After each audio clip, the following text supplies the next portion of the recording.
आकाशवाणी मध्य प्रदेश से प्रस्तुत हैं प्रादेशिक समाचार।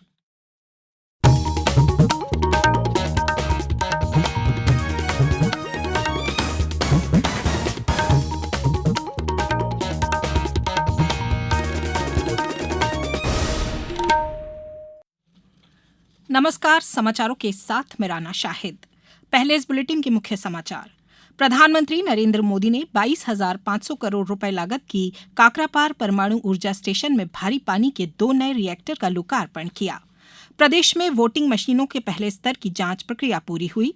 राज्यपाल ने नई पीढ़ी से जनजातीय समुदाय के देश प्रेम से प्रेरणा लेने का आह्वान किया और प्रदेश में 1 करोड़ टन गेहूं का उपार्जन किया जाएगा। अब समाचार विस्तार से।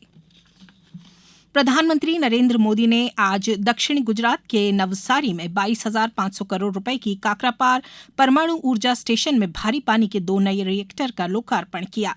प्रधानमंत्री ने नवसारी में पीएम मित्र पार्क का निर्माण कार्य भी शुरू किया। कार्यक्रम के दौरान सड़क, रेलवे, पेयजल और स्वास्थ्य से जुड़ी कई नई परियोजनाएं भी शुरू की गईं। इस अवसर पर प्रधानमंत्री ने कहा कि पीएम मित्र पार्क कपड़ा क्षेत्र के लिए देश का इस तरह का पहला पार्क है। उन्होंने कहा कि इससे वस्त्र उद्योग को प्रोत्साहन मिलेगा और वस्त्रों के निर्यात में भारत की हिस्सेदारी बढ़ेगी। श्री मोदी ने कहा कि आज सरकार भारत को आत्मनिर्भर राष्ट्र बनाने की तैयारी कर रही है। पीएम मित्र पार्क भी इसी दिशा में एक कदम है। प्रधानमंत्री ने कहा कि भारत अब इस क्षेत्र में दुनिया के सबसे बड़े उत्पादकों और निर्यातकों के साथ प्रतिस्पर्धा करने लगा है।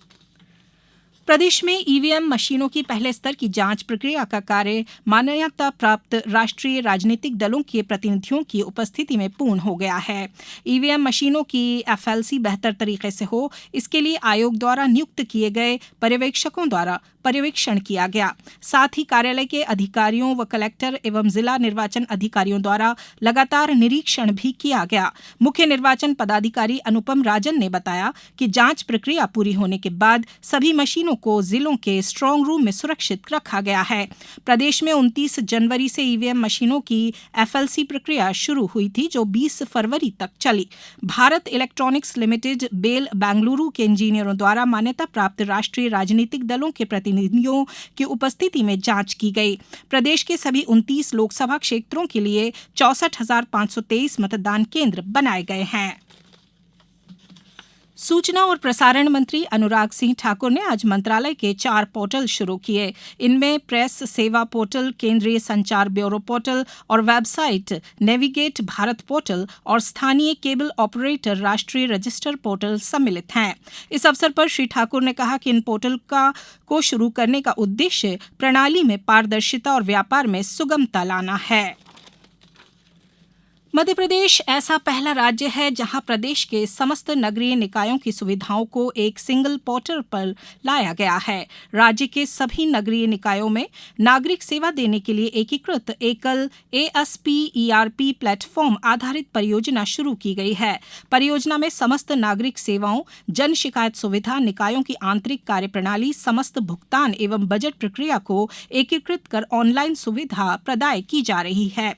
ई-नगर पालिका में डिजिटल भुगतान को बढ़ावा देने के लिए भारत बिल पेमेंट सिस्टम की सेवा प्रारंभ की गई है। अब नागरिक यूपीआई एप्लीकेशन के माध्यम से अपना संपत्ति कर तथा जल उपभोक्ता प्रभार का भुगतान कर सकते हैं। अब समाचारों में वक्त है एक ब्रेक का। ये समाचार आप आकाशवाणी भोपाल से सुन रहे हैं। हमारे समाचारों को अब आप कभी भी और कहीं भी अपनी सुविधा के अनुसार सुन सकते हैं। ये समाचार बुलेटिन YouTube, ट्विटर और फेसबुक पर AIR न्यूज भोपाल पेज पर भी सुने जा सकते हैं। इसके अलावा आप हमारी वेबसाइट newsonair.nic.in पर अथवा AIR न्यूज ऐप पर भी समाचार सुन सकते हैं। ब्रेक के बाद समाचारों में एक बार फिर आपका स्वागत है। राज्यपाल मंगूभाई पटेल ने कहा है कि नई पीढ़ी को जनजाति समुदाय से अपनी मातृभूमि के लिए प्रेम और बलिदान की भावना से प्रेरणा लेनी चाहिए। श्री पटेल आज भोपाल में आयोजित जनजाति शोध एवं अध्ययन पाठ्यक्रम कार्यशाला को संबोधित कर रहे थे। राज्यपाल ने कहा कि जनजातीय अध्ययन पाठ्यक्रम विजन डॉक्यूमेंट होना चाहिए। उसमें जनजातियों की सांस्कृतिक संप्रभुता, संवैधानिक प्रावधान और ऐतिहासिकता के विविध आयामों का समेकित अध्ययन किया जाना चाहिए। जरूरी है कि पाठ्यक्रम में जनजातियों के जीवन मूल्यों, नैसर्गिक सादगी की विशेषताएं भी शामिल हों। उन्होंने कहा कि प्रधानमंत्री नरेंद्र मोदी जनजाति समुदाय और उनके जननायकों के प्रति संवेदनशील हैं। उन्होंने नई शिक्षा नीति में नई पीढ़ी को जनजातीय नायकों के कृतित्व और व्यक्तित्व को समझने का अवसर दिया है। मुख्यमंत्री डॉक्टर मोहन यादव ने कहा है कि आगामी माहों में प्रदेश में लगभग 100 लाख मैट्रिक टन गेहूं का उपार्जन किया जाना है, जिससे लगभग 11 लाख किसान लाभान्वित होंगे। आज भोपाल में डॉक्टर यादव ने कहा कि खरीदी केंद्रों पर गेहूं की गुणवत्ता की पुष्टि के लिए विशेषज्ञ नमी मापक यंत्र, बारदाना सहित अन्य आवश्यक उपकरण की उपलब्धता और किसानों के लिए सुविधाजनक व्यवस्था सुनिश्चित की जाए। अब कुछ समाचार संक्षेप में। भोपाल में भूविज्ञान के विविध आयामों को हिंदी भाषा में जनसामान्य तक पहुंचाने के लिए भारतीय भूवैज्ञानिक सर्वेक्षण राज्य इकाई द्वारा आज द्वितीय क्षेत्रीय भूविज्ञान तकनीकी राजभाषा संगोष्ठी का आयोजन किया गया। कौशल विकास एवं रोजगार राज्य मंत्री गौतम टेटवाल ने भोपाल में संत रविदास स्वरोजगार मेला और मुख्यमंत्री कन्या विवाह योजना के अंतर्गत सर्व समाज सामूहिक विवाह कार्यक्रम में कहा कि सरकार हर युवा को कौशल संपन्न बनाना चाहती है। राजगढ़ जिले के उत्कृष्ट विद्यालय परिसर सारंगपुर में कल मेगा कौशल रोजगार मेला एवं महिलाओं के लिए विशेष कौशल विकास रोजगार मेला आयोजित किया जाएगा। जल जीवन मिशन के अंतर्गत हर घर जल योजना से नीमच जिले की मनासा तहसील के ग्राम अचलपुरा व खानखेड़ी के ग्रामीण भी लाभान्वित हुए हैं। अब उन्हें घर पर लगी टोटी से शुद्ध व पर्याप्त जल मिल रहा है।